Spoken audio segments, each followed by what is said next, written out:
Welcome, freethinkers, to this Wednesday edition of the Wisecrack Live. It's September 27th, 2023. Henry here saying thank you for joining us. Mike will be with us in just a moment.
While you're waiting, please don't forget to like the stream. I'm seeing 45 right now total, even though we have 180 concurrent viewers.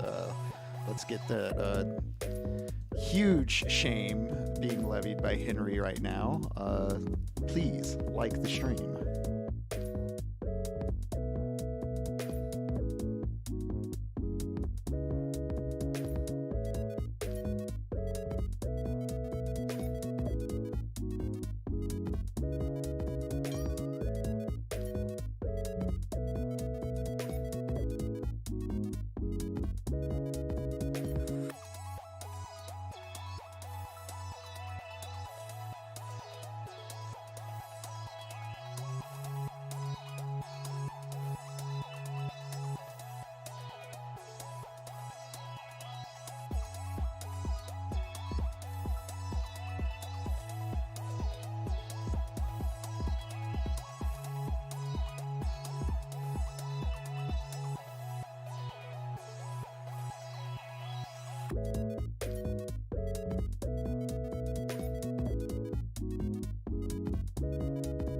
Thanks for the like boost, y'all. Michael is on the way. Be with you in a few seconds.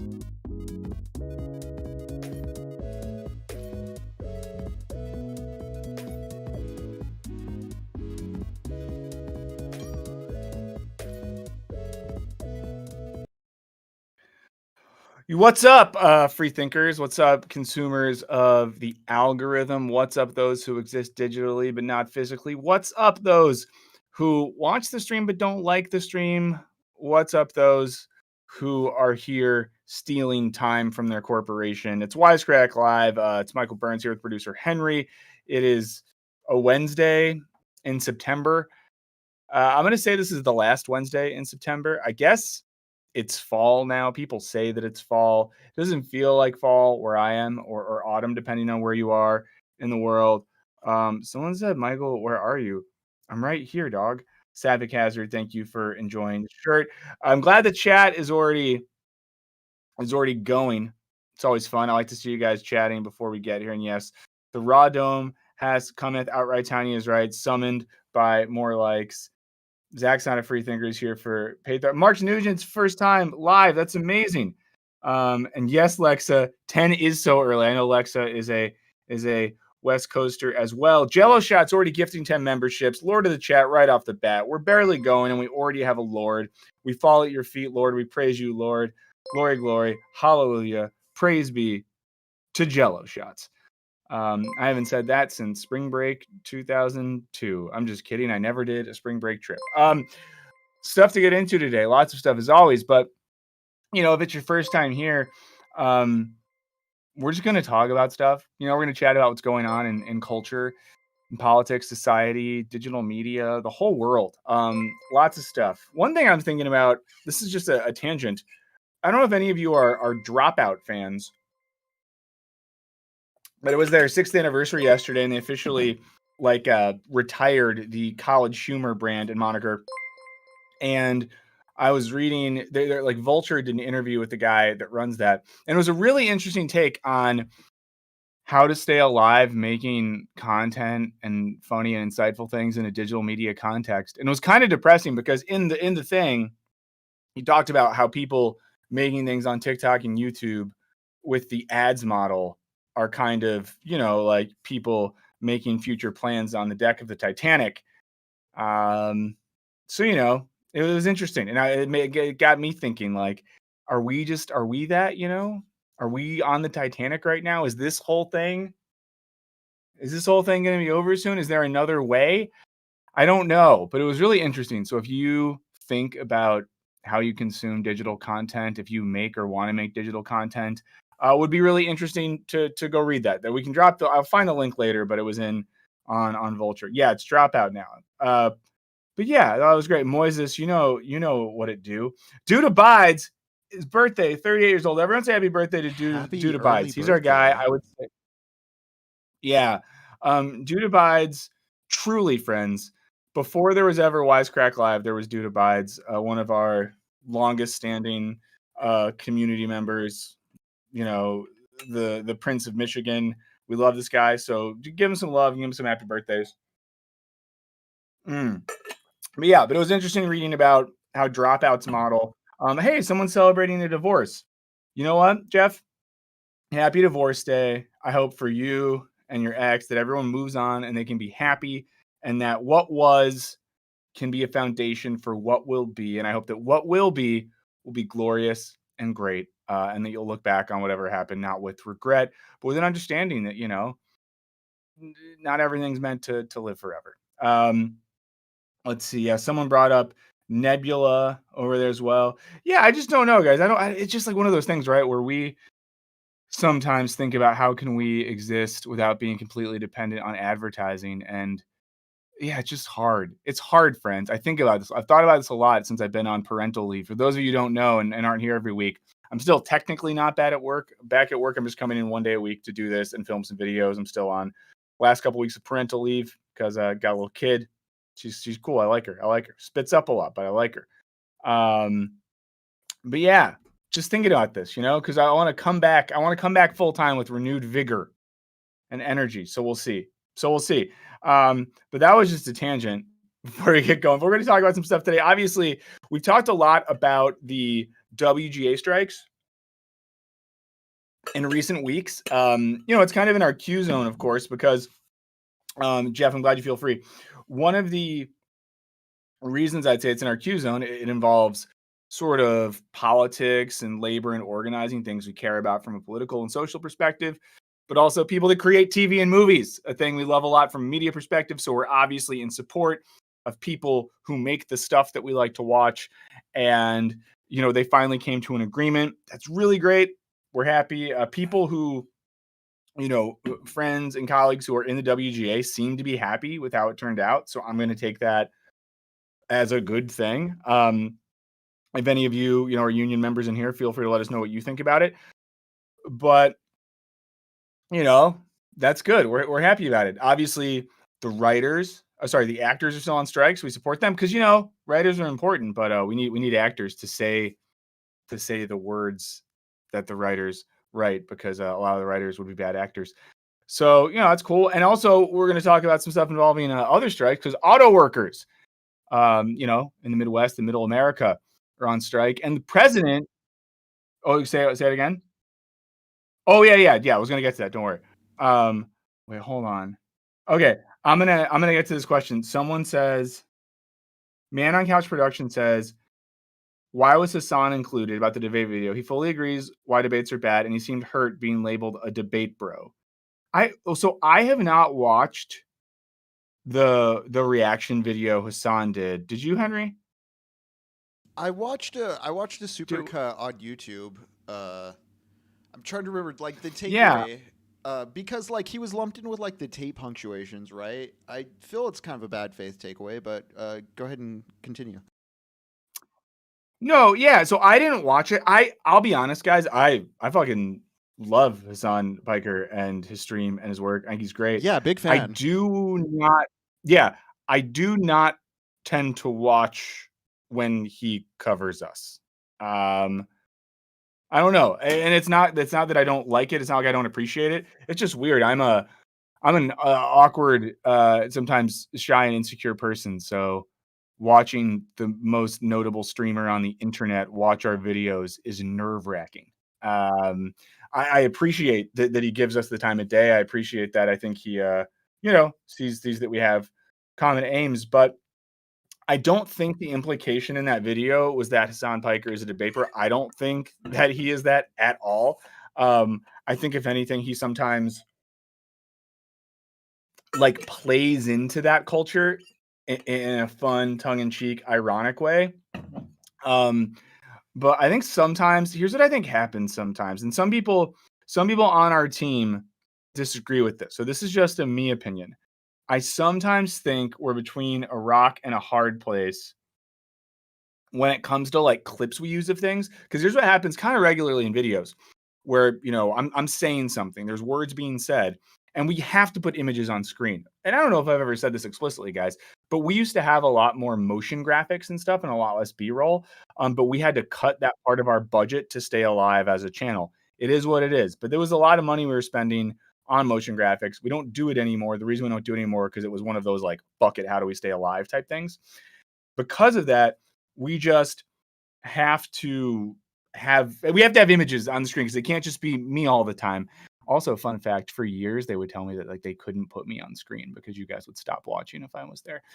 It hurt my feelings. I mean, I didn't say at the time. I'll be honest. I'm gonna say this now. For anyone I worked with 3 years ago, when I was like, "Oh, I don't care, guys. Like, it doesn't matter at all." No, guys, if you don't need me on screen, it's fine. And then I'd get off the call and be like, "My face is an abomination. I hope that I get covered with acid." But all that to say is, um, you know, sometimes there's this thing that happens where let's say on the video I'm talking about, oh, debate bro, yada, yada, yada. And then there's some B-roll of Hasan Piker. I don't blame someone for making the connection and wondering, wait, is Michael and Wisecrack, are they implying that Hasan Piker is falling into like Shapiro type debate bro culture? Absolutely fucking not. He's just someone that talks about stuff adjacent to that on the internet. So I don't know. The vibe I There got you from go. the video was So more his chatters being like, "Hey, you were in this Wisecrack video talking about debate bros," and it was more of just like that impression than like the actual content of the video. yeah, and it's one of those things too where like and we all do this, right? Like obviously Hassan doesn't make native YouTube videos, but like on H3 that he's on a lot and other stuff, that everyone does the thing. And the thing is where everyone does their YouTube thumbnails where it's like, it's over, we're done, huge announcement, big breakup, I'm over, I'm ruined, an apology. Like everyone does this shit. Everyone does this shit. So there you go. Ian imagines I'm Olivia. Olivia's way better than me. Better person, better all around human. Lexa, Hassan's on Twitch, so you should watch stream sometime. Out. Oh,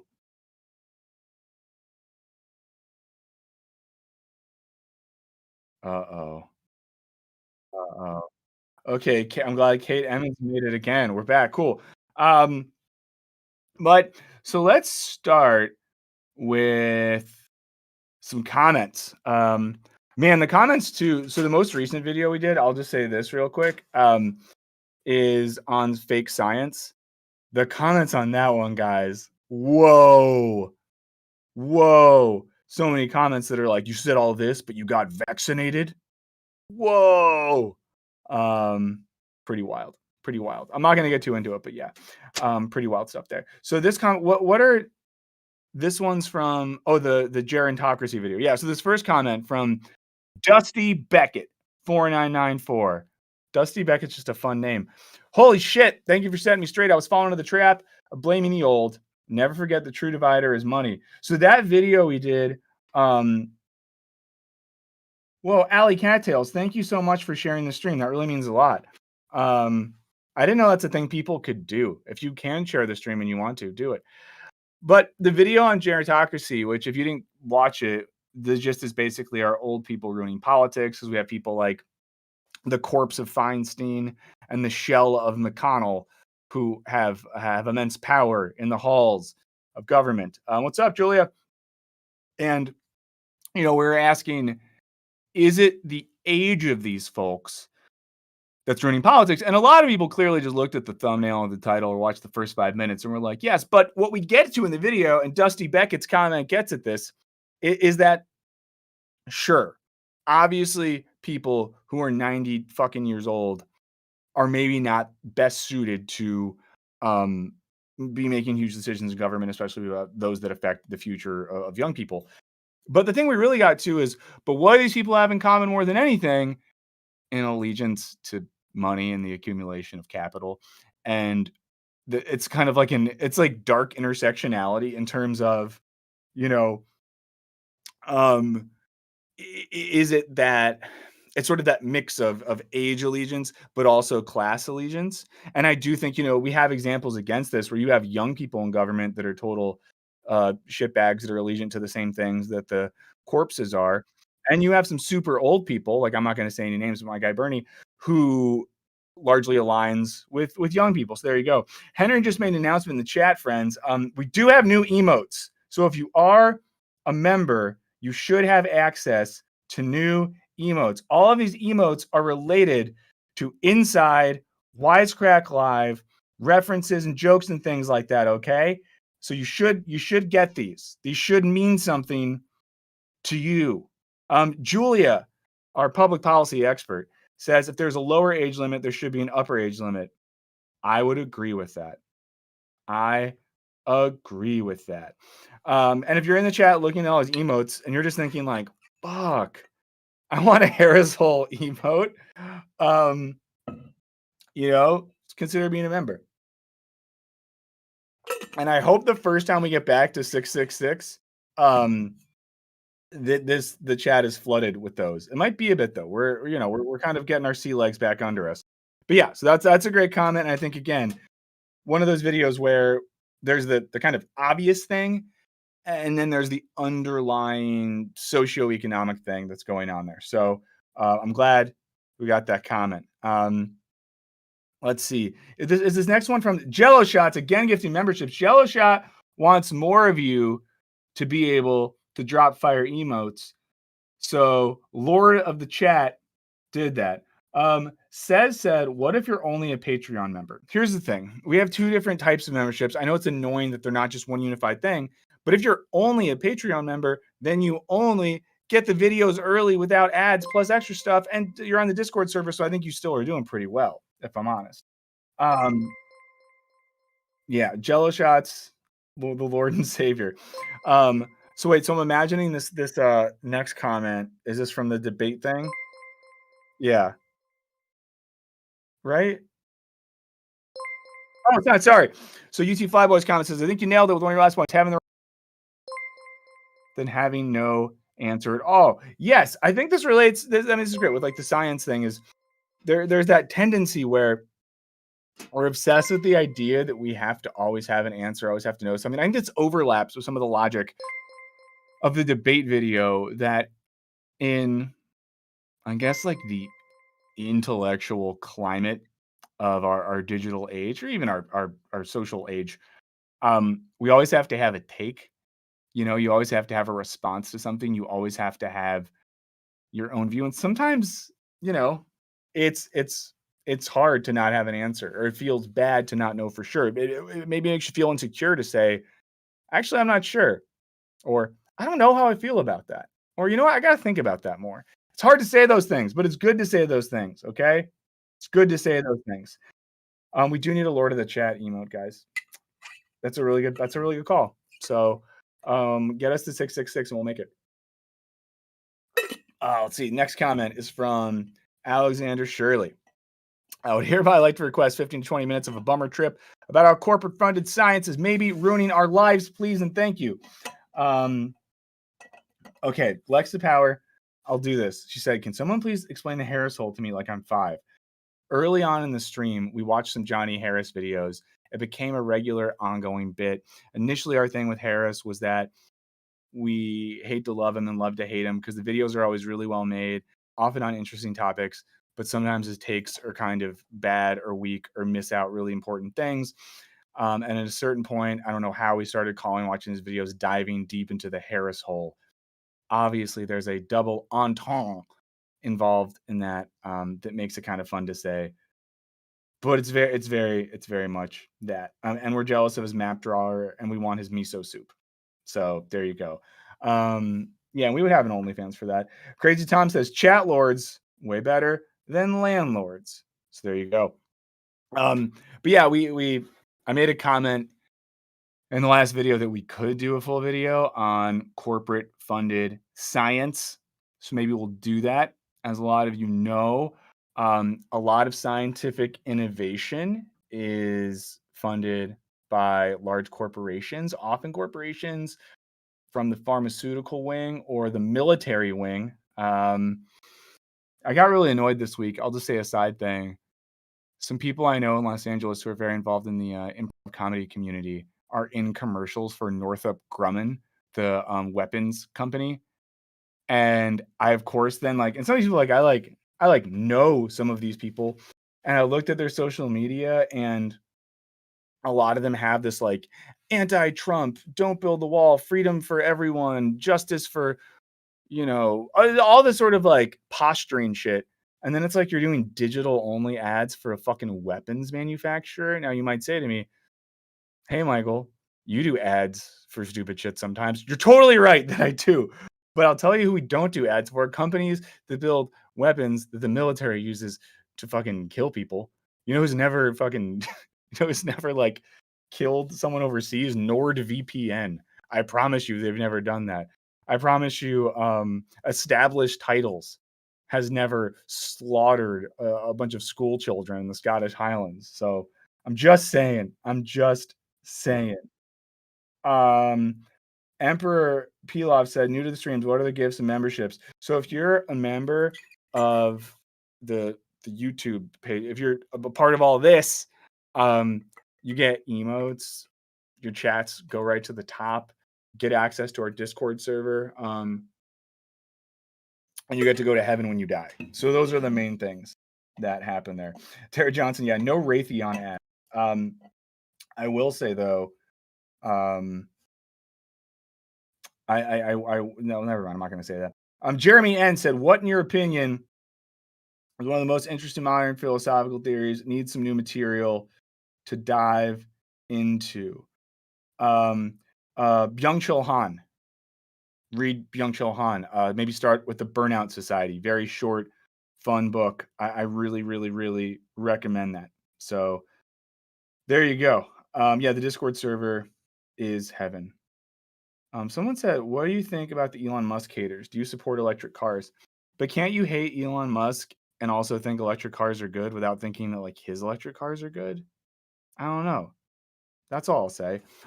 Next comment from MDIM says, desperation that leads to apathy plays a big role. People are so preoccupied with daily struggle that they literally cannot afford to pay attention. I have health problems that I'm too poor to do anything about. So if I were not trained in science, I might fall for cheap pseudoscience home remedies. Instead, since I live in America, I'll just suffer and die. I know I have no other alternative. Grim. Julia said, I'm going to get to that. I just want to look at Julia's question first. Question about Patreon, Discord. How active is it? I don't go on Patreon or Discord, but I've been considering it for a while for Wisecrack specifically. Our Patreon, you get stuff on it, which is fun. So you get the videos early and there's no ads on them, which is nice. And we do extra audio and video content. It's been a little slow, to be honest, since I've been on parental leave and our team is really small. We'll be making more stuff there pretty soon.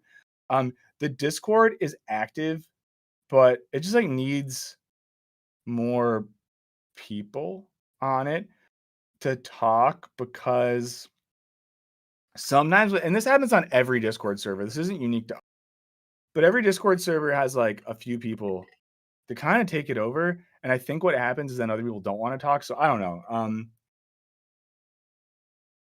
I think that it needs to more. I think more people in the Discord would make it more fun.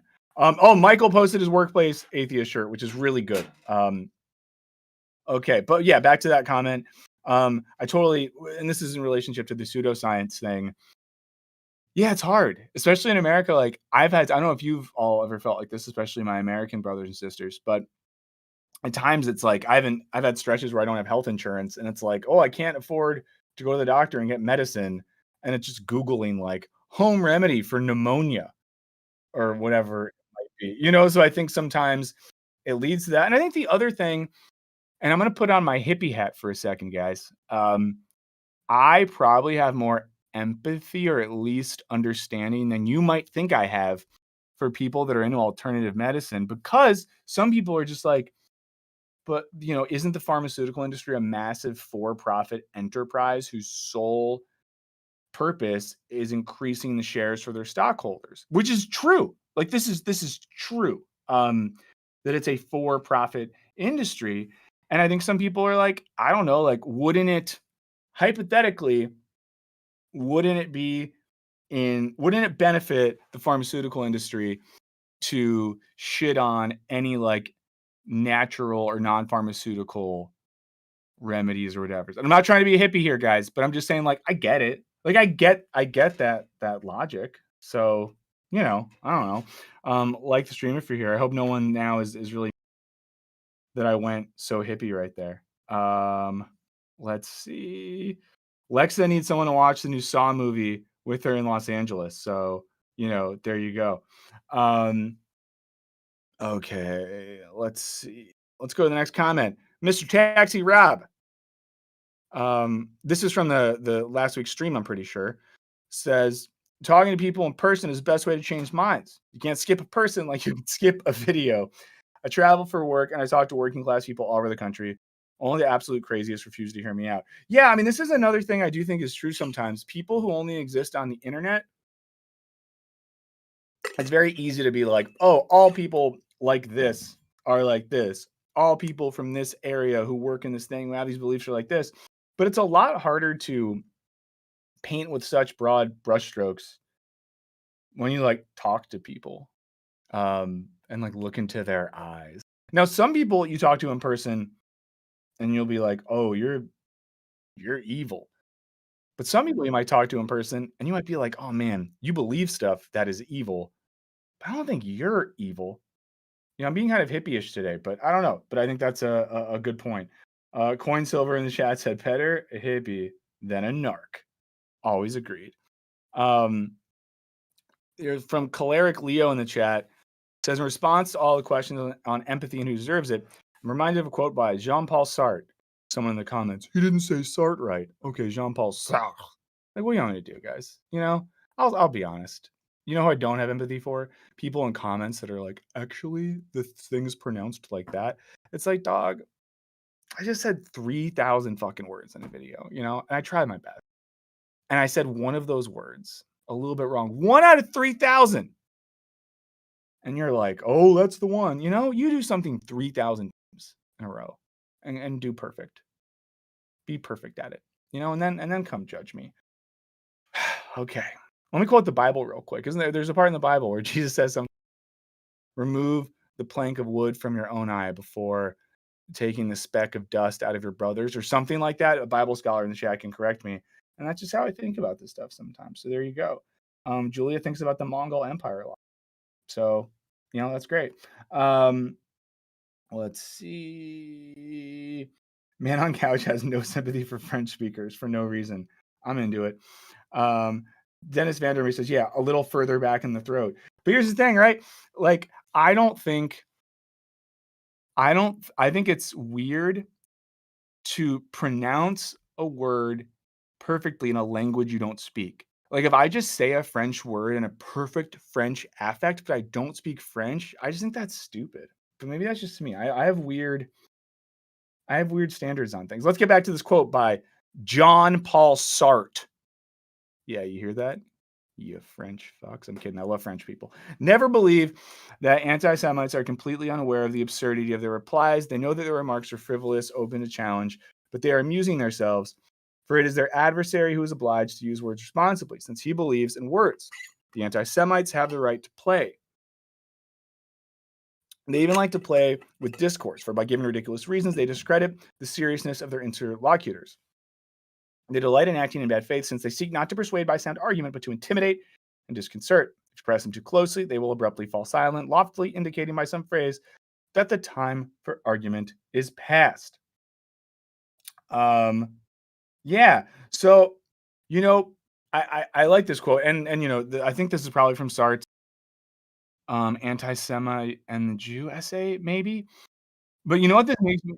Yeah, one thing this really makes me think of, um, uh, man, Beatmaster's coming for me. Insane Sartre, right? Cultural appropriation. Yes, that's my new rule. If you say a name in a language that you are not fluent in, that is cultural appropriation. So when I mispronounce a French name, um, you know, I'm just standing with the culture. Also, I'm gonna say one more thing. I'm kind of losing this one, guys. Like, I hate to say this. Can I pronounce French right? Good? Things like that? No. Have I read most of Sartre's works in the original French? Have I published peer-reviewed essays on his work? Yes. I don't care if I don't say the name perfectly. You say, how about this? How about you say his name perfectly, and I'll just understand his work really well. Who wins in that? I don't know. I don't know. I don't know. But back to this quote, Ibiza. Yes, exactly, Dennis. But this makes me think of a couple things. One is people like, speaking of saying names wrong, is it like Anna Kasparian? Wait, not her. Who's the Red Scare person? Anna something, right? Uh, Or whatever. I don't even care enough to honor their name. But like the Red Scare people, Red Scare podcast people, and all these like New York Dimes Square folks. I kind of only vaguely understand what this like group is. You can Google it if you want to know more. It's like all of these. Yeah. It's all these gotcha. It's all these weird New York pseudo intellectual podcasters who started saying like wild right wing shit. And then it's created this weird situation right now where some of it is like, we're just playing with words, who cares? But then other people are like, no, yeah, we're fucking real on anti-Semite. We want fucking genocide. We're horrible people, And I think it creates a really dangerous situation. And of course, like it says here, it's a thing where people who play with dangerous ideas and dangerous language like that don't sign up for dealing with the stakes of their arguments, which is why you can't debate with them or argue with them. It's kind of, this relates to like the debate culture thing. You can't debate with someone who just plays with these ideas and pushes them in ridiculous ways. So this actually makes me think of a tweet. Is this the last comment? Yeah. There's a tweet, and we could 1 second. There was a tweet that I think our buddy James Lindsay did the first tweet. And if you know who our buddy James Lindsay is, he's the worst guy. And when I talked about him on a video once, and what did he say? That I have like my voice isn't sexy? And then something else. Yeah. James Lindsay said my voice isn't sexy. Okay, have fun with your samurai sword, dog. But he did a tweet which basically said that like communists are worse than Nazis or as bad as Nazis. And then Jordan Peterson upped the ante and was like, they're worse. So when I think about Sartre's, it's awesome. Yeah. When I think about Sartre's quote about anti-Semites, I mean, in this instance, it's like a similar thing, right? Where these people are just playing with shit, and they're now trying to say that communism is on par with the Nazis, which is a wild equivocation. Of course, what these people are saying isn't that. Here's what they don't care about.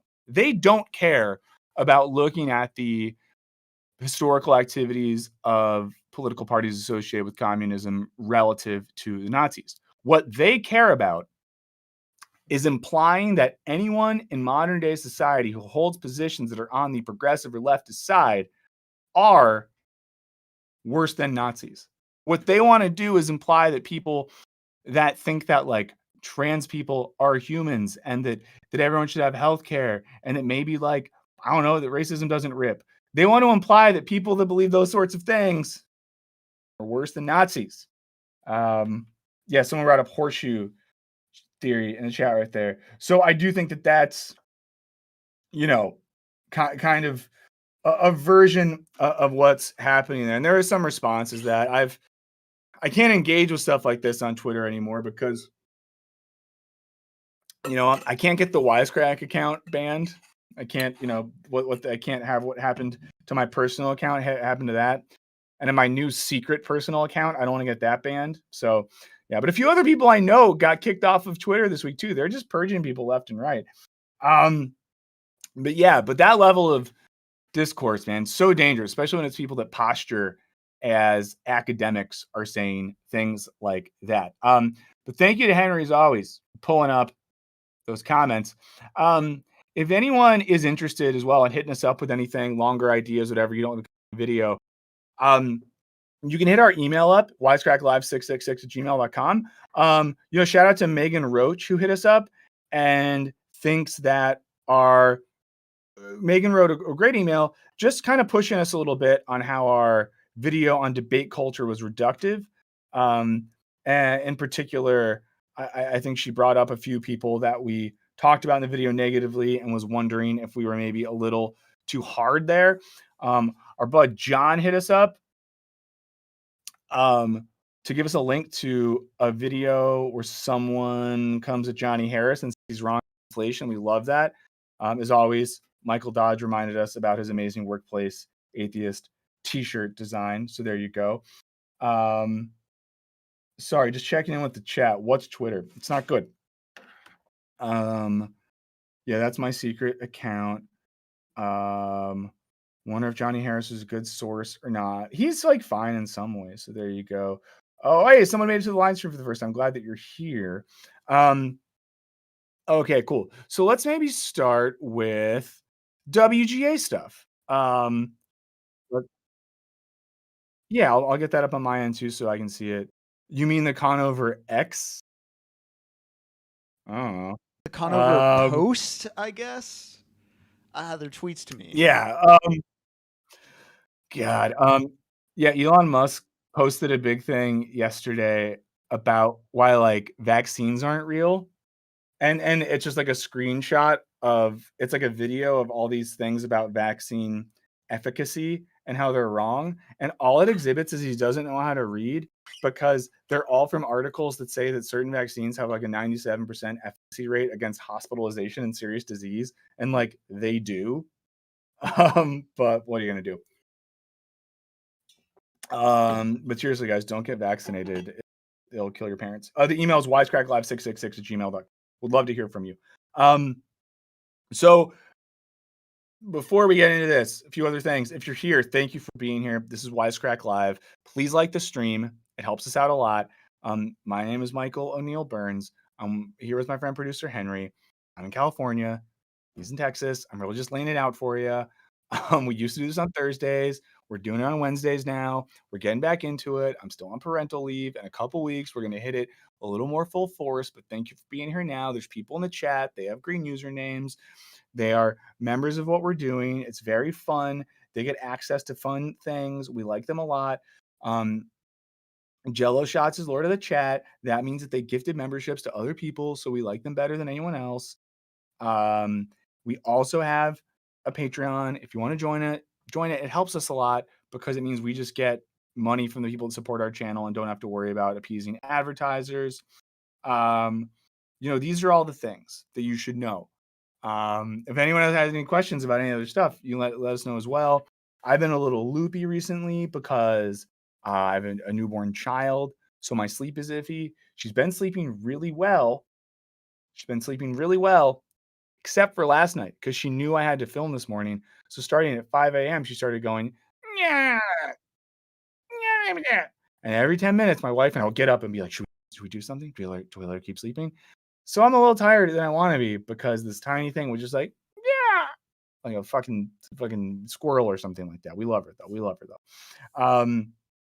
So that's all the stuff. So now we're going to talk about some other things, topics related to today's thumbnail, basically. Don't ever say your kid is sleeping well because they will fix that. I know, seriously, John. Anytime my kid sleeps well, I'm just like this. It's like when your kid sleeps well, you feel like it's a trick. Like they're gonna do it one time and then they're gonna stop just to fuck with you. But there you go. Some of you who are more seasoned parents know about this more than I do. Someone said, can we talk about vaccine injuries? Is that where the needle goes all the way through your arm or something? I don't know. Okay, so WGA, Writers Guild of America, made up of people who write the TV shows, the movies, some of the digital content that we like a lot. They were on strike against the AMPTP, which is the group of production companies and studios that make this stuff. This strike went for almost 200 days. It was going on for a very long time. And they won, okay? The Writers Guild stuck to their guns and they got some of the stuff that they wanted. Now, if you have any interest in going back and asking or learning about what the writers wanted early on, the first or second week of the strike, we had Colby Day, a WGA writer, a screenwriter out here in Hollywood, who was on the stream. He explained a lot to us from the writer's perspective. It was really interesting. But, some of the big stuff they were looking into is, for example, like residuals, because we know, for example, we talk about this a lot. People used to write for TV shows like Friends, The King of Queens, Everybody Loves Raymond, things of that nature. They would make the TV show, then the TV show goes into syndication, and every time it gets aired again, they get a little bit of money. This is great. They get checks all the time. They're living large. We love that for them. But in the streaming era, there hasn't been a mechanism for that, meaning that you work on a streaming show, you maybe don't get paid a lot of money because streaming shows in general pay less in a lot of ways. But then it's the biggest fucking show on Netflix. It's people are watching it all over the world. Well, you don't benefit at all, not even a little bit. You don't get anything from that. There's no connection between your work and reaping the rewards of that. So that's one thing. Another huge thing was AI, because the studios were like, oh, we can have AI write scripts and we get humans anymore. Another thing, stuff like wanting to make sure jobs lasted for a while. An anecdote I might have told you guys before. Thank you so much, Emo Dragon. Oh, love Corrigan's podcast. But an anecdote I might have told before is at some point in the past, I shouldn't say this, but I'm going to. I got some meetings to maybe be a writer for a TV show, and it was a situation where the room is where you go and you write the show, was only 10 weeks. And if I would have gotten the job, and to be clear, I didn't get offered the job at the end of the day, but if I would have gotten that job, I would have had to leave, this. I would have gotten paid less. And after 10 weeks, it would have been like, let's see if I get another job. It's a really inconsistent way to live, especially in a city like Los Angeles is one of the most expensive cities in the world to live in. So all of these things that the writers were kind of fighting for. Hey, thank you so much, Judah Bides, and thank you for giving us your area. Have a great birthday. Really appreciate it. Again, everyone give some good birthday love to Judah Bides. He's our guy.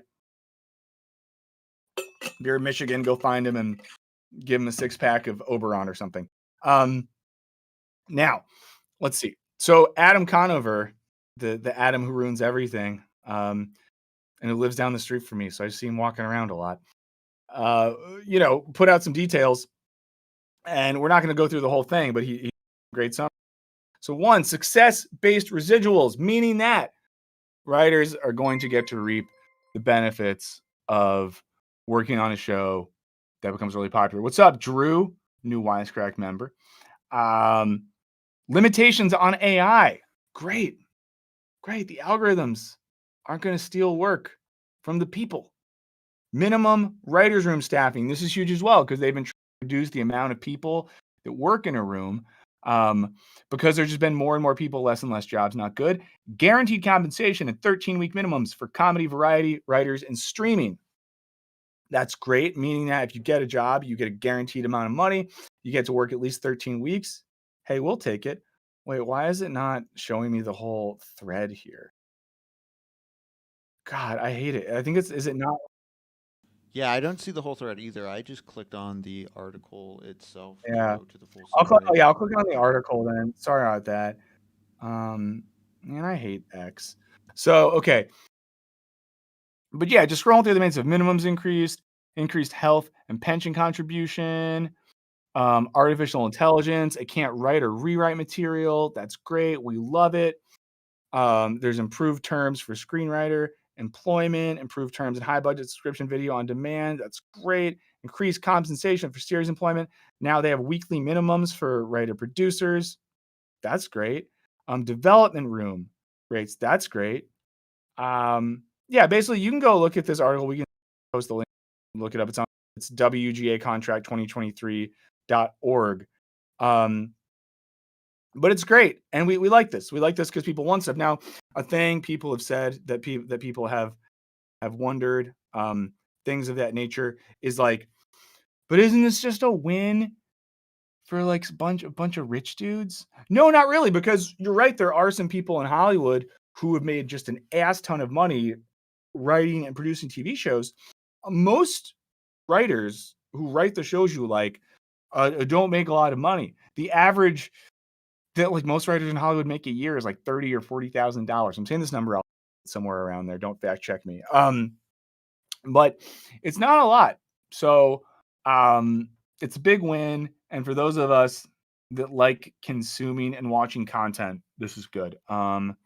Scarlett Voss says the audio keeps cutting out for me. Although, yeah, Beatmaster, yeah, that's an interesting part too, that the guild can see streaming numbers, not divulge them. So yeah. Can people hear me? All right. Yeah, no, Jeremy, we should have a general strike for a new computer for me. Again, I like to say too much, friends. I'm kind of waiting till maybe if we get the stream numbers back up a little bit, then I can use that to justify them getting me some new gear.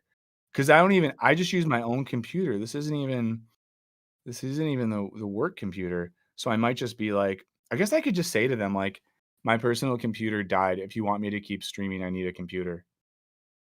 I could just say that, which is how I am. Scarlett, maybe it's just me stuttering. Maybe that's it. I don't know. But thank you for sticking around, even if the quality is. Thank you for the stream. Now, another thing that's kind of interesting, and I'm going to pull up, let's see. Oh, you know what I haven't looked at? Oh, yeah, let me go pull that up. For some reason, I don't have the watch together loaded. There we go. So a fun thing happened yesterday, depending on your views. Now, I want to be clear. I might say a thing or two that is positive about some recent actions from the current president. Now, mind you, I'm not just here being a fucking lib. I'm not, I'm not wearing a vote blue no matter who shirt. Oh, stop it. Sorry, the Watch Together started playing a video and I heard it and I hated it. That's not what I'm here to do. Wait, how do I do this? Hold on, guys. I'm messing with my settings. But maybe you did a thing that's kind of cool. Is one of the videos include the Biden thing in it? Or well, which one do you wanna watch? I guess you can just start it up. The one that hits day 11? Okay, let's watch this first, okay? So, in case you're just like, "Wow, Wisecrack is just bunch of Hollywood BS." They only talk about latte sipping, avocado toast eating writers when they strike. No way, dude. Auto workers, let's go. Progress to report, but still a long way to go. Beatmaster said, "It's the bit rate, not your gear. You need better up speeds." But see, Beatmaster, that would surprise me because I'm at our studio that has pretty good upload speeds. Or maybe it's Henry's fault. Maybe we need to buy Henry a better line. I'm gonna, My only hesitancy there is it's specifically like you coming over Discord that stutters in comparison to the yeah. videos and other sources I Ooh, have playing. yeah. Yeah, I think Beatmaster's overestimating quality on mine. Um, let's see. I love that sometimes. Hold on. Okay, so I want to note something. So I see someone named Murad in the chat said, "I get the strikes, but let's be honest. 90% of people working daily in 10 years. Humans are not attacking the core issue, instead focusing on short-term solutions." I'm going to respectfully disagree with Murad's point there because I get what Murad's saying in that, like, the encroachment of capitalism or whatever isn't going to be stopped by one union winning a fight against some production companies. Sure, you're totally right. But there are like steps between things suck and like the revolution, right? And a part of what happens in the middle between things suck and a fundamental reorientation of society, in my humble opinion, I'm just one guy that can't pronounce names right, um, is like the building of consciousness. And what that means, when I say that, I just mean people A, realizing that things suck shit, B, realizing that things don't have to suck shit, and C, realizing that by working together, they can make things suck shit less. Now, so we might look at, let's say, the WGA winning good terms in that strike as a completely isolated thing that exists wholly on its own, right? But often what happens or what can happen in these instances is one group of workers fights and they win. And then another group of workers fights and they win. So we're in the situation right now where, in Hollywood, we had the writers went on strike, then the actors. Well, now the video game union on the video game, is it video game? Is it the voice actors? Yes, the video game Yeah, actors like, walk out. yeah. The video game actors are now, um, walking out. What starts happening is that slowly as consciousness builds, people start working together, people start fighting in their own ways. So I will say that, you know, is Murad right that a lot of the jobs people are fighting for now won't exist in 10 years? Sure. But what is the alternative, right? Is it that like the actors should have, I don't know, burned down the White House or something? I don't know. But I think that, and I say this as someone who when I was a lot younger, um, did think that maybe things needed to be more like radical and immediate. But I do think that this is a part of it, like the raising of consciousness, people becoming more aware of their material conditions, people aware of that. And I can tell you, like in Hollywood, especially, a lot of people have been, and I don't want to say radicalized because it's not that, but political consciousness in this one town and one industry has definitely changed. I even remember back in like 2020, in the 2020 presidential primary. So Bernie Sanders, love him or hate him, dominated the state of California, dominated Los Angeles in the primary. But most like Hollywood writer, producer, bigwigs were not in support of Bernie Sanders. They were fucking with Kamala Harris. They were fucking with Pete Buttigieg. They were fucking with Elizabeth Warren. And I was in so many crazy scenarios where like I would get in like borderline shouting matches with people because people, Hollywood writers, actors, some people, people you've seen on things before were just like so militantly anti Bernie Sanders. Someone whose whole thing is like labor and stuff. But now some of those same people have completely changed their political consciousness and are now way more aware of what the stakes are. So, you know, things like that happen and it's good. But sadly, guys, and this is the sad thing, if anything's gonna get like better, it's just gonna like take time. So I don't know, but that's me responding to Murad in the chat. Murad, still there. I don't know. Let me know if you think that's a fair response to what you're saying. I see that my dog Julia was also responding to you as well. So let's check out this video on the United Auto Workers strike. There is progress to report, but still a long way to go. The UAW strike against the Big Three hits day 11.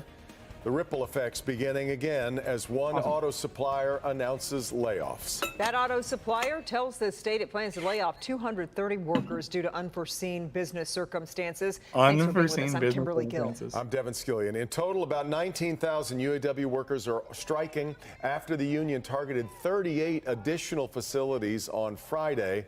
Tomorrow, President Biden set to visit Michigan to talk to striking workers. Wednesday, former President Donald Trump plans to do the same. Business editor Rod Maloney joining us live with what we're hearing so far about negotiations now. Rod. Yeah, Devin, the negotiations are ongoing. You may recall that Ford was close to a deal, we thought, on Friday. It's a great jacket, by the way. I'll just say that, Channel 4 in Detroit, the jacket Rod's wearing. Just a great jacket. Talked all weekend. We understand the talks are most active between Ford and the UAW, but GM and Stellantis still are trading talks at the table. As you can see, being out in the rain in a strike is no fun, but they're still out here waving their signs and getting horns to honk as they go by. Let's take a look at a reason why it is that perhaps we are waiting this long for that Ford deal to happen. The Ford contract the UAW continues working on and discussed publicly on Friday addressed much, but not all that the union is asking for. For instance, Ford's wage increase now over 4 years is above 20%. It ends tiers, offers an immediate conversion to full-time for temporary workers. Ford has the fewest of the domestic three in that department. The cost of living adjustment formula abandoned in 2009 is reinstated, gives the union the right to strike.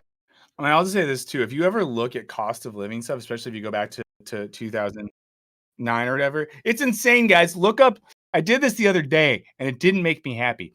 I looked up inflation and cost of living increases relative to my salary. And I think I've had the same 2 years now.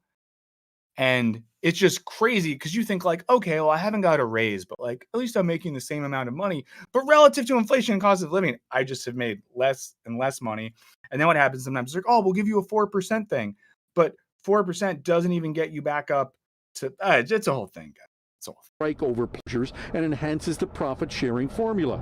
Wayne State University business professor Dr. Merrick Masters tells Local 4 Sean Fain believes that he can wring still more from Ford, which is why we're still waiting. He's going to want something north of 30% or as close to there as possible. And I think that might be part of the holdup. And he's also going to hold out for some more assistance to retirees. Still, there's considerable competitive concern across the industry. The domestic three already paying nearly $10 more an hour than the transplants like Toyota and Honda, and $20 an hour more than Tesla. Masters says Ford isn't worrying about that. Wait, Tesla doesn't pay anything? That's crazy. I thought Tesla was so cool. Yeah, that's news to right me. now. I'm gonna get my my Elon Musk back tattoo I think covered. it's a danger. It's a risk. But you have to take calculated risks at this time. Yeah, They Mark, don't that's a have good point. the luxury, if you will, to withstand a strike that is going to cripple their business. And they need to get this settled and move on and focus on electrical vehicles. And so that's where it stands right now. And out here on the picket line, they're hoping to get a deal. They're hoping that the Ford deal can help them get a deal because this is a GM parts depot. Of course, you did mention that President Biden's due to visit tomorrow. We think it's going to be the Wayne Assembly Plant, but we're still waiting for all of the confirmation on that. Back to you. Rob, talk a little bit about what you're hearing from dealerships with their parts supply kind of turned off now. What's happening for them? Well, we're seeing that dealers have been bracing for this. Wait, people are mad about electric cars? I just see crazy Tom. They saw this coming. They thought it could be a problem for them. And so they have been preparing. And I've been on the phone all day with a lot of dealers, and we were able to talk to one of them. In fact, we'll hear from him coming up on Local 4 News at 6, talking about precisely what they're trying to do to keep their customers happy. All right, so, basic stuff here, but, and, this is not a shocking thing. I don't have the numbers. You don't come to Wisecrack Live for numbers. You don't come to Wisecrack Live because you think we're going to have accurate sources and everything. You don't come here to be informed with data on everything going on in the world. You come to watch one slowly collapsing man being supported by one relatively more stable human being, doing all this in the context of a world that's falling apart. Now, trains are good though. Trains are very cool. I like trains and I like electric cars. But we know these big auto companies are making shit tons of money, making lots of money, big profits, big money, big money. And the people that make the cars are just like, can we please have some of the money that the cars make? And this is, similar to what we're talking about with Hollywood strikes, in which people like writers, producers, other staff make an object, a product, a streaming series. That streaming series goes on to then make a ton of money, and the people that make the thing are just like, can we have some of that money? In this case, people are busting ass at auto factories with low salaries, making a product that's making a lot of money for companies that have record profits, and they're just saying, hey, record profits, can we have some of that? So that's what's going on there. It is an interesting thing because, you look at a picket line at an auto factory outside Detroit, and it's a very different scene than when you have like pickets in Hollywood. And there is this advantage that things like the WGA and SAG have, where when they strike, they have like famous people on the picket lines, and people that are striking with them are professional content creators, so they just have this like media savvy. And sometimes I wish that could be applied. I'm going to say something. We're officially in rant territory now. I hope that as like maybe the WGA and hopefully the SAG strike let up and they win, some of those folks could offer some support to UAW, maybe even in like media messaging, just getting stuff out there. That'd be great. I don't know. There you go. Hey to everyone in the chat. Again, this is Wisecrack Live. We're here. We're hanging out. We're doing the thing.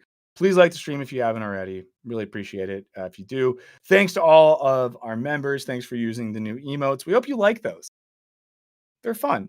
They're fun, Now, let's get into the real political territory. Let's really ruffle some feathers. Let's enter the no spin zone right now, and watch this one about Biden. And I'm just going to say this before we get into it. I think that it is objectively just kind of cool for a sitting president to be on a picket line. That's all I'm going to say. And now you might say like, oh, it's just PR, it's whatever. Oh, he's still the first one who did it. Okay, let's pull this video up. I watched a lot of UAW picket lines when I was a senator since 1973, but I tell you what. Oh, Alexa, we definitely talked about how SAG is still on strike. But I tell you what, first time I've ever done it as president. Oh, sure. One thing is real simple, and to be very brief. The fact of the matter is that you guys, the UAW, you saved the automobile industry back in 2008 and before. Made a lot of sacrifices. Gave up a lot. And He's so old. Companies were in trouble. But now they're doing incredibly well. And guess what? You should be doing incredibly well too. The simple proposition. Stick with it, because you deserve the significant raise you need and other benefits. Let's get it! We're gonna get back what we lost, okay? Yeah! We say them, it's about time them to step up for us. Thank you. Okay. Logan says Obama's cars are railed him for this. All of like Obama's people went on to start fucking DoorDash and get legislation passed to make Uber drivers like not humans and stuff like that. So there you go. But yeah, it is interesting to have a sitting president join a picket line. And it's interesting to think about what it means for there to be these concurrent labor movements across the country in diverse industries with diverse demographics, all gaining steam at the same time. It's interesting. And it is, whether we like Joe Biden or not, it is very interesting to have a sitting president who's very old, who's just very old, on a picket line saying that workers deserve to be paid more. Now, of course, we can then ask like, well, yeah, but what will he do with his political power to make something happen? Who the fuck knows? But it's interesting. That's all I'll say.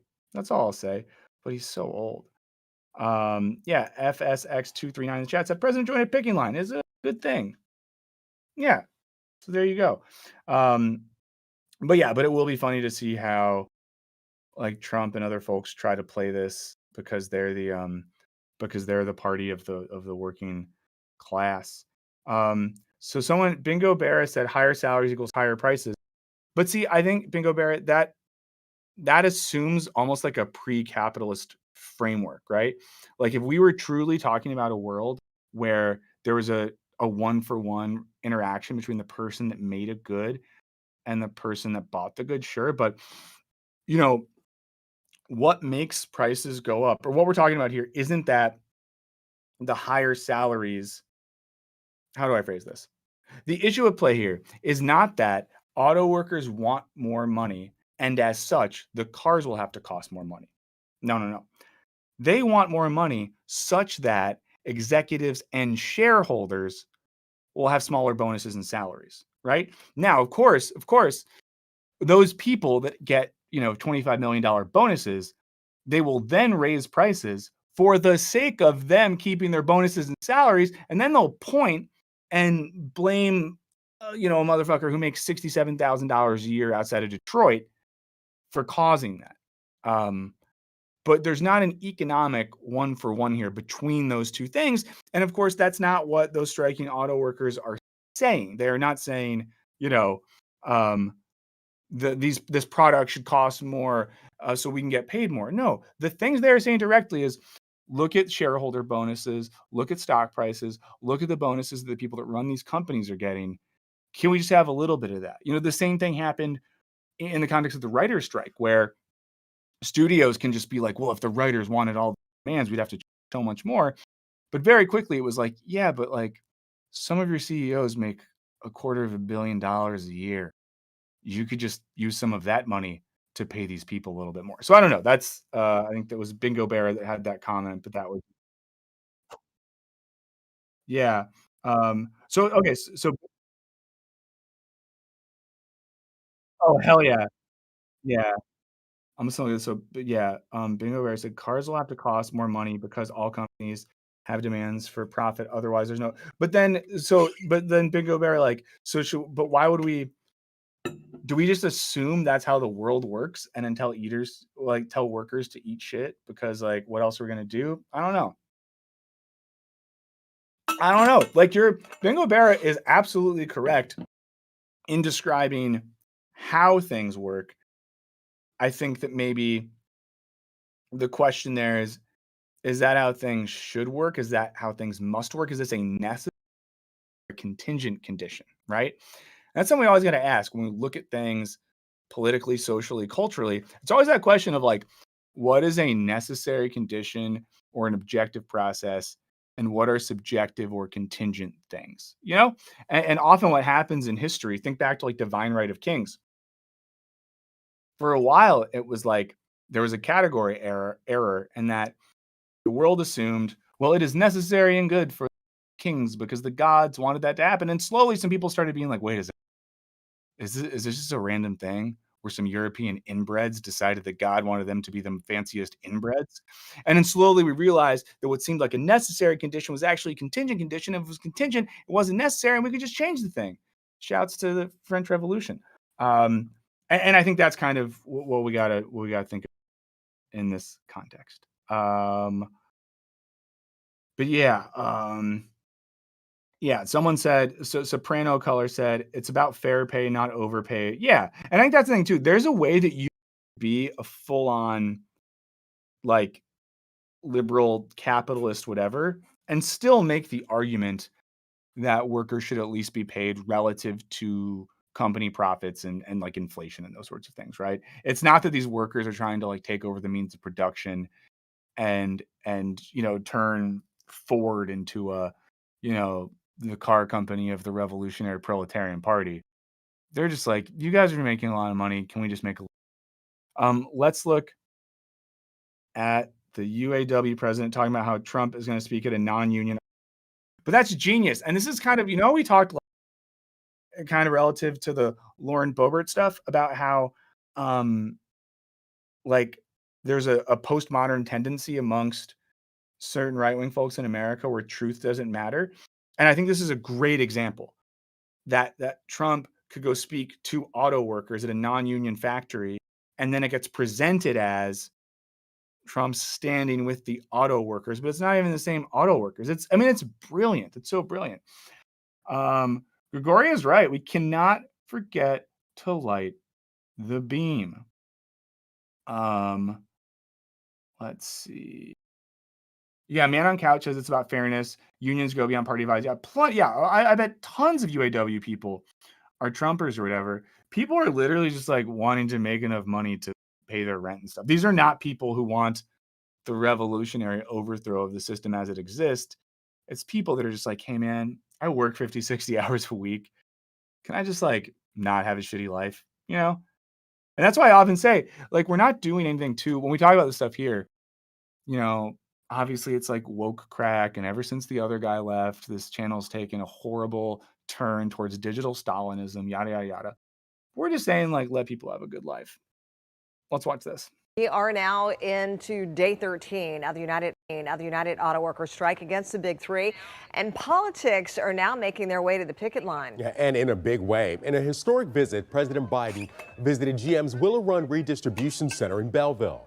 And the president, speaking through a bullhorn, He's so old. openly sided with the striking workers in the auto industry's labor dispute.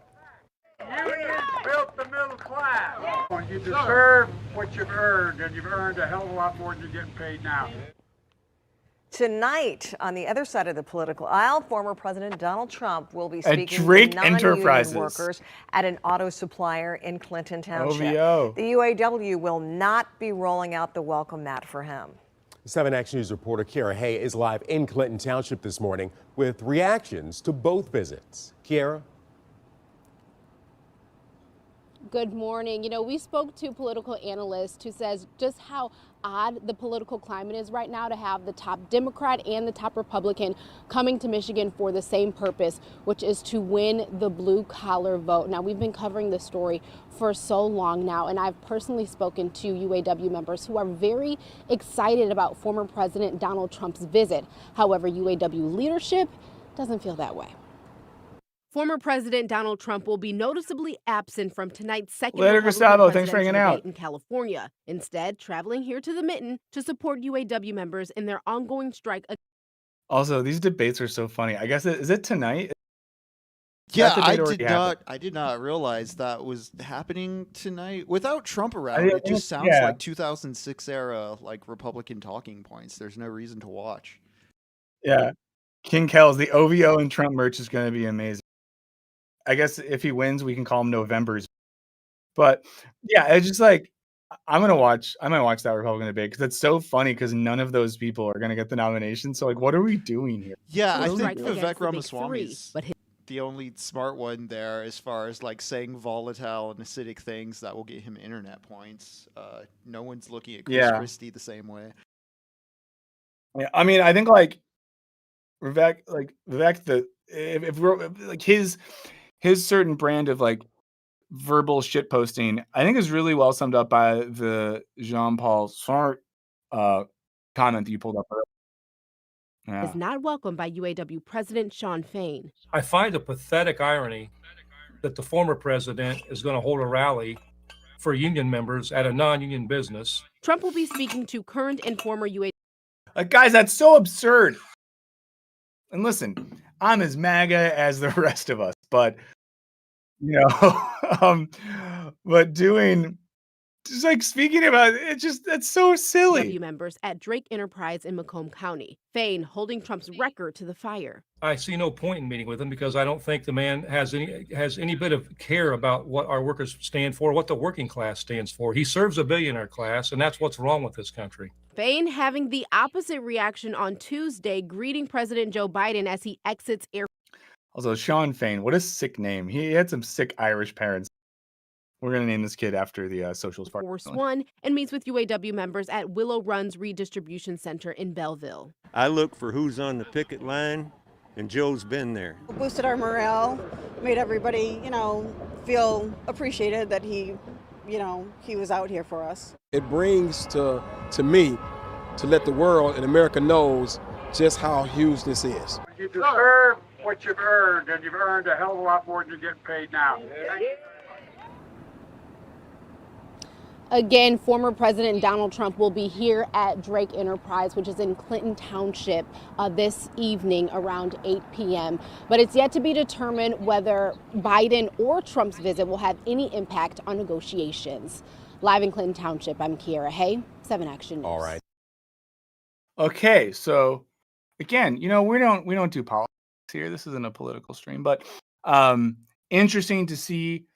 I mean, I guess this is maybe the important point here, because we were talking before, someone had that, maybe some of these strikes were missing the point. I guess the interesting thing here is that there's clearly enough activity and power in labor organizing in the United States that both the sitting president and the former president, who wants to become the sitting president again, considered it important enough to be involved somehow in this, whether it's earnestly, performatively, or ironically detached from the whole thing.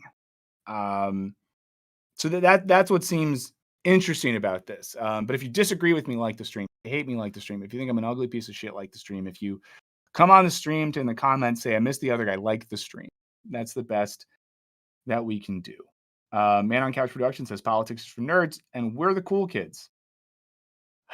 Maybe. Oh, maybe not, but there we go. Why can't we pay the auto workers an exposure? Oh, that'd be the best. That'd be the best. We got to pay them an exposure, guys. Everybody gets Well, you know. IMDb credit now. Yeah, seriously. I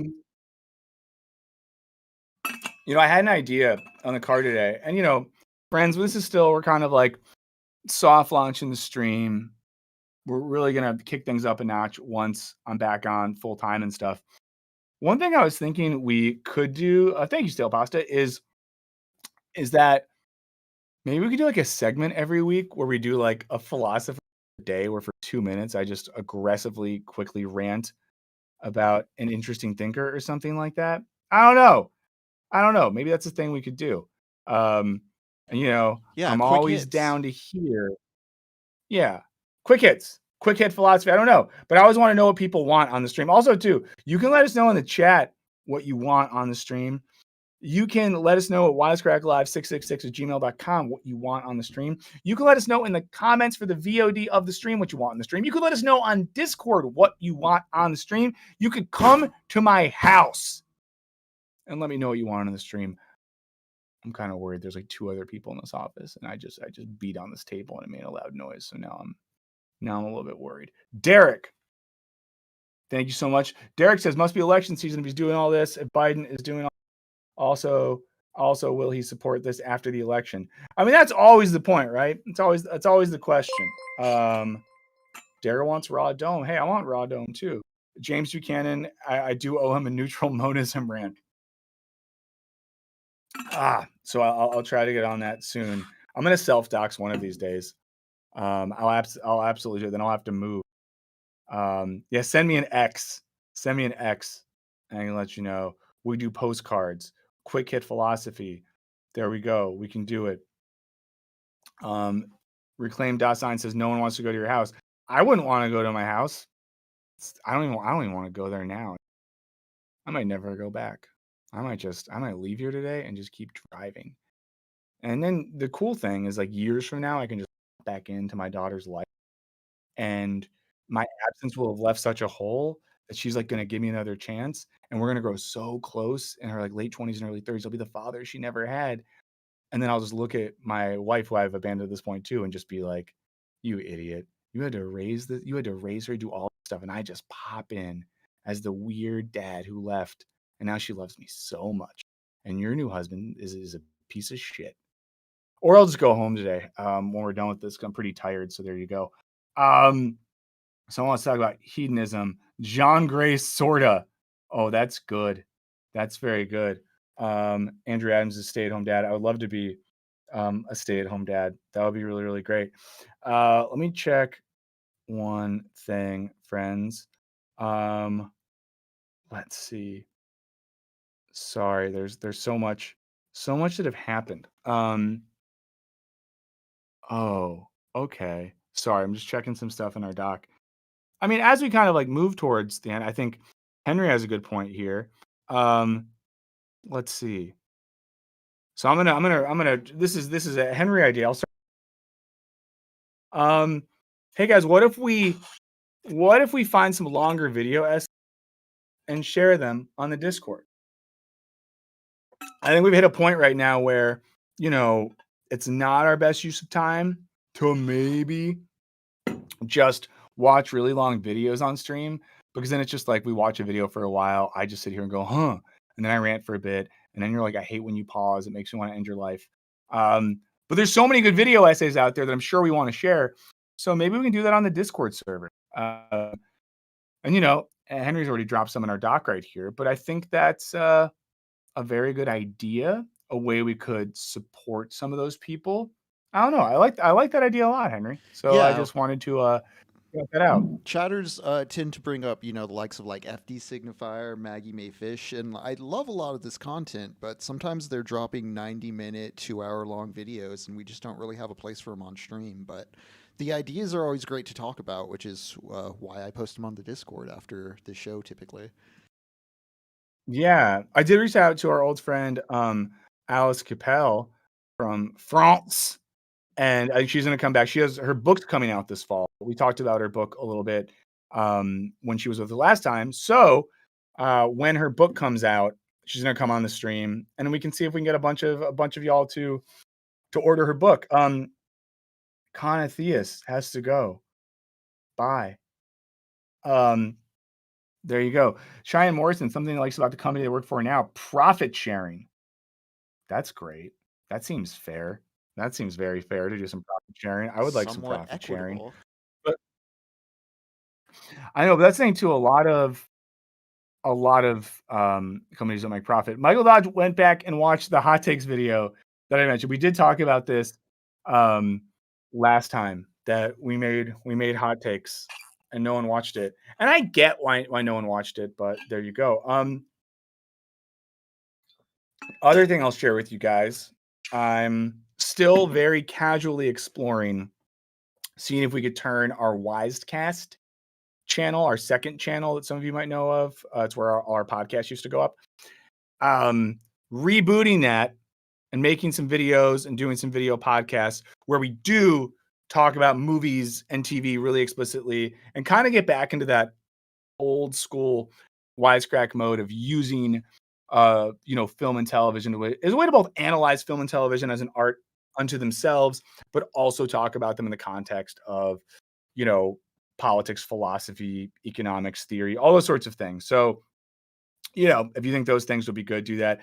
Someone brought up in the chat, Why Theory just did a series on surplus value. I love the Why Theory podcast. I would say if any of you are like, God, I really just want to listen to two dudes talk about theory and media for a while, check out the Why Theory podcast. I think it's actually it's almost like the grad school level of a lot of stuff. Wisecrack. It's hosted. One of those is Todd McGowan, who's been on, I guess not Wisecrack Live before, but he was on Culture Binge. My interview with him still exists on the internet someplace, so you could check that out if you want to. But yeah, Gregoria asked about the Rick and Morty live stream. Okay, this is another thing I'm thinking about. So we used to talk about Rick and Morty every week. For the longest time, Wisecrack has always done something. We've done, the Squanch, a podcast and stream about Rick and Morty. We've done videos. I would say for the first time going into a Rick and Morty season, we don't know what we're going to do. Because it seems like maybe we've gone in such a direction that people don't care.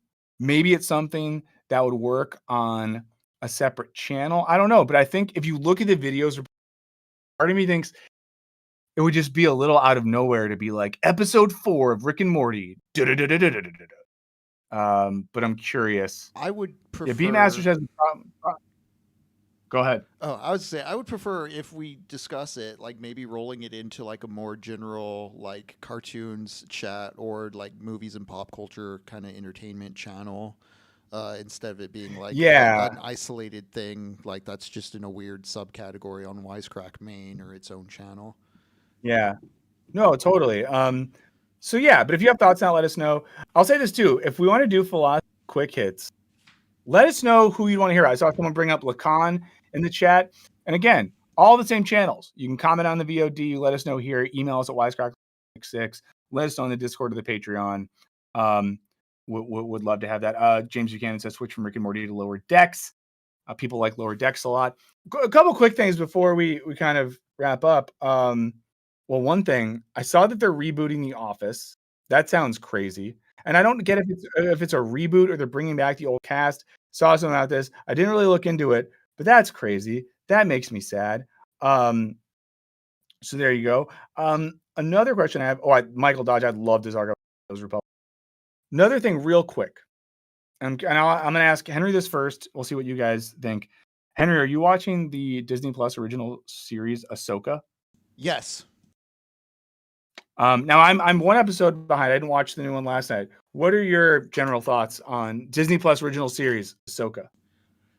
I think it's painfully slow, and that Filoni has like some macro level plot sensibilities that I could see working if it was compressed, but a lot of it's very inert, and I don't like his dialogue, and it's less of a mess than like Obi-Wan in the Boba Fett show, but I don't really. Star Wars is something I watch more for its like cultural context and curiosity at this moment than like expecting the product to be good. I think there's like a cinephile in me that likes Star Wars in a weird metatextual way that doesn't translate to enjoying the movies all the time. Yeah. Holy shit. Chris Maverick's here. Good to see you, Chris. Sapphic Hazard likes Ahsoka. Yeah, I like. Oh yeah, we won't spoil anything, Cheyenne Morris. Yeah, promise. won't spoil anything. Beatmaster just brought up that Foundation on Apple TV has been dropping some stuff that they think would serve well for philosophical conversations. I've been hearing a lot of good about Foundation. I like that show. People like that show a lot. Yeah, I haven't checked it out. I should. Yeah, I read the books in like high school, the Isaac Asimov stuff, but like I never followed through. I just don't follow through on a lot of streaming series until like way later. Yeah. But yeah, I've been watching Ahsoka. I'm also a historic Star Wars head, more for like allegiance to childhood joy than an actual appreciation of the thing. I think it's had some big ups and downs. I think the bad episodes have been real bad. I think the solid episodes have been pretty solid. I think that. Go ahead. I think Ahsoka, if of like all these like series and stuff, like Ahsoka really does feel, if it was compressed into a 2.5 hour movie, I imagine it would work a lot better than what it's doing right now. But yeah, continue on. No, I just kind of catching up on some of this. Someone brought up Foundation. Also, I've talked about it before. For All Mankind is so good. Watch that show if you haven't. I'll be a stan and say that one of my good friends is in that show. She's one of the main characters, and she's great. She's such a good actor, and it's great that she's in that show. And I would like that show even if she wasn't in it. And a thing I will say is that, having friends who are like actors and writers and stuff, the most awkward thing is because most stuff's bad, right? So most stuff that most people work on is bad. And sometimes you feel weird when it's like, oh, can I say to this person like, hey, I'm glad you're getting a paycheck, but that show's stupid. It's weird. So the best feeling is you have a friend who works on something and makes stuff and it's just good. And you get to be like, holy fuck, the show you're on rips. It's such a good feeling. So you haven't watched that, you should do it.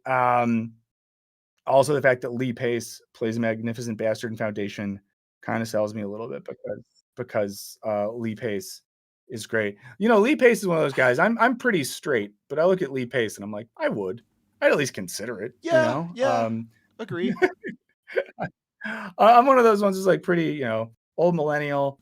I'm pretty boring on the old Kinsey scale, but Lee Pace is one of those guys where it's like, I get it. Shout out to The Fall. Yeah, definitely if no one in the excited. chat has seen it. Oh, yeah. Definitely. Halt and Catch Fire, another great one as well. If you haven't watched that show was so good. And then Michael K said Ahsoka is the most Star Wars show. I have also been rewatching Star Rebels at times where my daughter's awake and we're just kind of like chilling on the couch or whatever. She's still young enough where her eyes can't really see things, so I don't care having the TV on near her. But I find it easier to watch a children's animated show when I'm holding a child because like, oh, it's for her. I'm watching Star Wars Rebels for her, but it's for me. It's for me. So there you go. Okay, I think go ahead, Henry. I would say I do think there is something to watching like the animated Star Wars, like watching Filoni's live action stuff and the animated stuff, and you see kind of like this is more like just learning from film, but you see what's permittable or what your brain excuses when you're watching a cartoon versus live action, and that's always an interesting phenomenon for me. Yeah, and I think it's in rewatching some of the dialogue is like, "Hey, we're going on a mission, big guy. Fight the bad guy. You did a good job. You did a good job." And it's like, okay, this is for like kids, and they just have to like say the thing really explicitly. But my least favorite moment in all of Ahsoka thus far, that's not a spoiler, but one character says to another character, "Stick together. You are better when you stick together." And then the character is like, "We will stick together." And the character says, "We will." And it's just like, fuck. Like, there's some chunks of dialogue where it's like, what is happening here? It's like, are you ready for the mission? I am ready for the mission. I hope you are ready for the mission. Let's go on the mission. Oh, but yes. So, yeah. So, Man on Couch Productions, thanks for hanging out. We're gonna wrap because I gotta film a video and I'm kind of tired. We're gonna do a couple more weeks. It's a couple more weeks until I'm back full time. When I am back on full time, I'll have more time during the week to work with Henry to get some stuff popping for the stream. In the meantime, thanks to Henry, and everyone should thank Henry as well. Been doing all the work to make this thing happen, guys. I'm just showing up and talking, and Henry has everything ready to go. So send Henry some love. Thanks to all of you for being here. Thanks to Jello Shots, Lord of the Chat. Thanks to members new and old. Really appreciate it. As always, watch the videos, leave comments if you like them. Consider joining our Patreon, and email us if you want to talk. Leave comments, do various things. Someone said, what video? I think the video today is on if Americans are all like babies. Yeah, the topic is basically like, do we live in a culture where we've all become little babies without backbones? Like, have all our participation trophies ruined us? And it's always on the way out, as you think. If anyone does have what Arias, especially to honor Judah Bides on his birthday, things you're watching, reading, listening to that you're liking, drop them in there. I'll say that I've been listening to the new album by the singer and guitar player Margaret Glaspie, and I really like it. I haven't really listened to her before. I think the album's maybe called like Echo the Mountain, or the word echoes in it, but Margaret Glaspie, just how you think it would be spelled. Really, really, really good. If you like kind of, I don't know, it's like rock music. Her vocals are amazing. She's a really good guitar player, plays with a trio of really good musicians. That would be mine. Do you have anything you want to drop for What Are Ya? Yeah. So I've shared with friends and seen in its entirety 3 times in the past few weeks the HBO miniseries Telemarketers. It just strikes such it strikes such a contemporary, like Upton St. Clair novel tone to me. It's just about, these guys working at a shitty telemarketing job in 2003 and bringing their mini DV cameras to work and documenting how weird and dysfunctional everything is. And it just evolves into like a very interesting like document to just like work culture post 9/11 and kind of like where this economy's been going ever since. Yes, watch it if you haven't. Seriously, watch Telemarketers if you have not. We're not getting paid to say this. Screw you, Max. Screw you, David Zaslav. Yeah. Watch Telemarketers. And also, I just got to know, Christopher Maverick just dropped in the chat that for work, he's traveling to go to a Spider-Man conference. That guy's life. Amazing. Awesome, guys. We will be back next week. In the meantime, hope to see some of you on Discord, on the internet, and other places like that. Really, really appreciate it. And glad to be sort of getting back into the groove of things. We'll see you next week. Until then, this has been Wisecrack Live. And like the stream on the way out if you haven't already, Jean-Paul Sartre. Bye, y'all. Enjoy your week. We'll see you on the internet.